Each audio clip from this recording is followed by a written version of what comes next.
back to the playhouse. It's Mrs. Pelkey. And I am going to read to you today a very special story. This story is called Dragon Was Terrible. And it was written by Kelly Dipucchio. And the pictures were done by Greg Pizzoli. There he is. And there is that terrible dragon. Dragon was terrible. Naturally, dragons have a bit of terrible in them because they are dragons after all. But this dragon here, super terrible. There he is.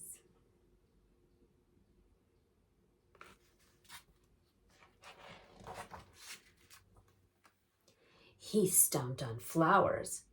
He played tricks on the guards. And he spit on cupcakes. Who does that? Dragon, that's who. Oh my, he is very naughty, isn't he?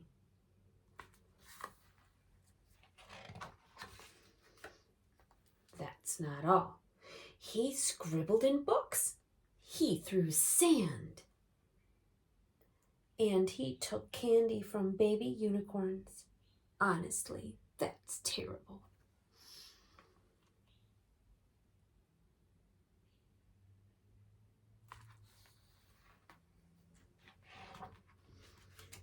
The king had had enough.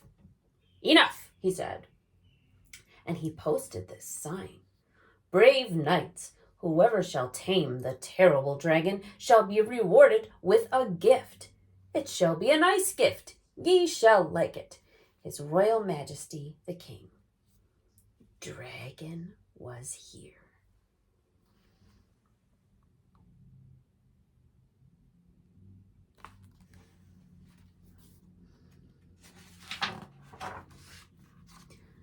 Knights lined up to show off their dragon taming skills. They all failed miserably, and Dragon just grew more terrible.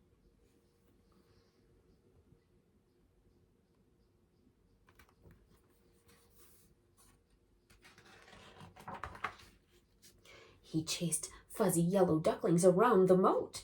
He teepeed the castle.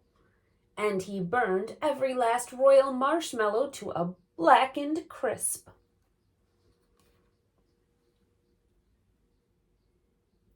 He's getting even naughtier. The villagers had had enough. Enough, they said. And they posted this sign. Brave people, whoever shall tame the terrible dragon shall be rewarded with a gift from the king. It shall be a nice gift, we hope.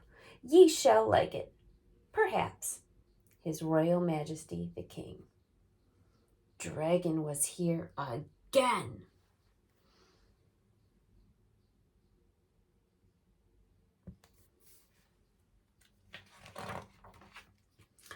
Ordinary blokes and lassies lined up to try their hand at taming the dragon.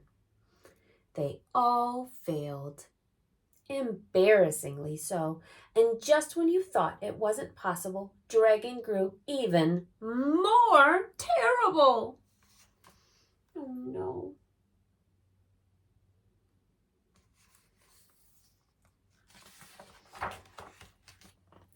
He popped birthday balloons. He drew funny faces on the drawbridge. King is a baby. And he burped in church. Loudly. Honestly, that's terrible and rude.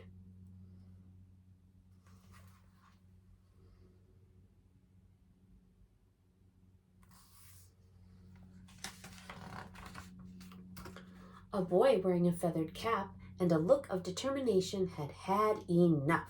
Only he didn't say enough like you thought he would. Instead, he sketched a story. He's doing something differently, isn't he?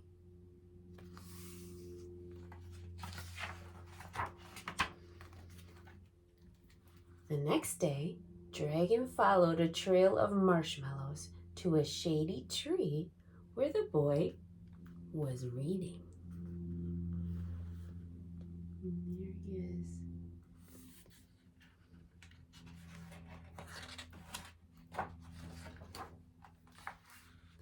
The boy spied the dragon out of the corner of his eye and began to read aloud in a booming voice. And then the brave dragon swooped in to save the princess, he said. Dragon stopped in his tracks.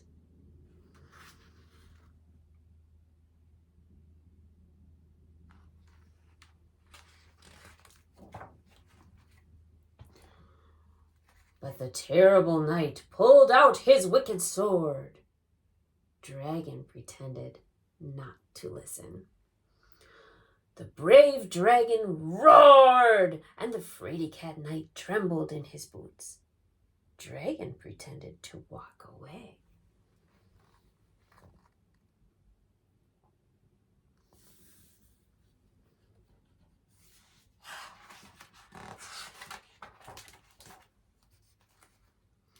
A crowd began to gather, and Dragon took cover in a tree. The boy continued reading, page after page after page, until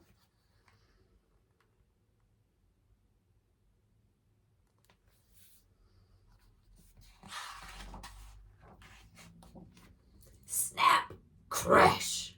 Dragon landed on the ground with a terrible thud. The crowd gasped. The dragon roared!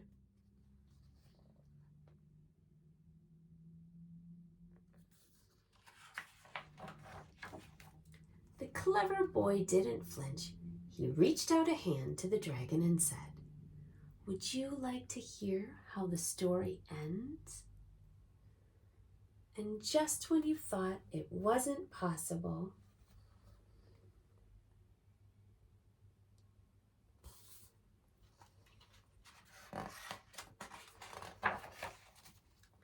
Dragon smiled, and he took a seat beneath the tree with the other children. Honestly, that's adorable.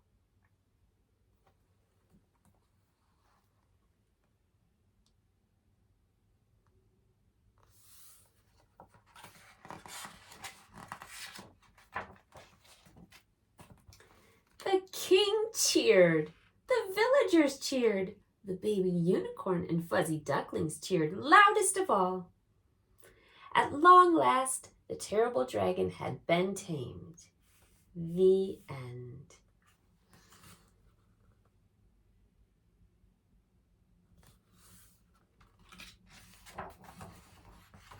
Hey, wait!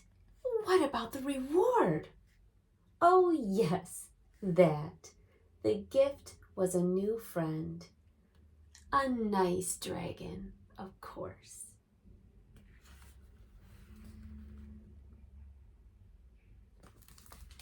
Dragon didn't start out as a friend, but he ended as one.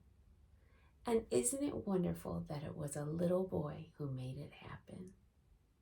Thank you for reading with me today. I love you, and I will see you next time.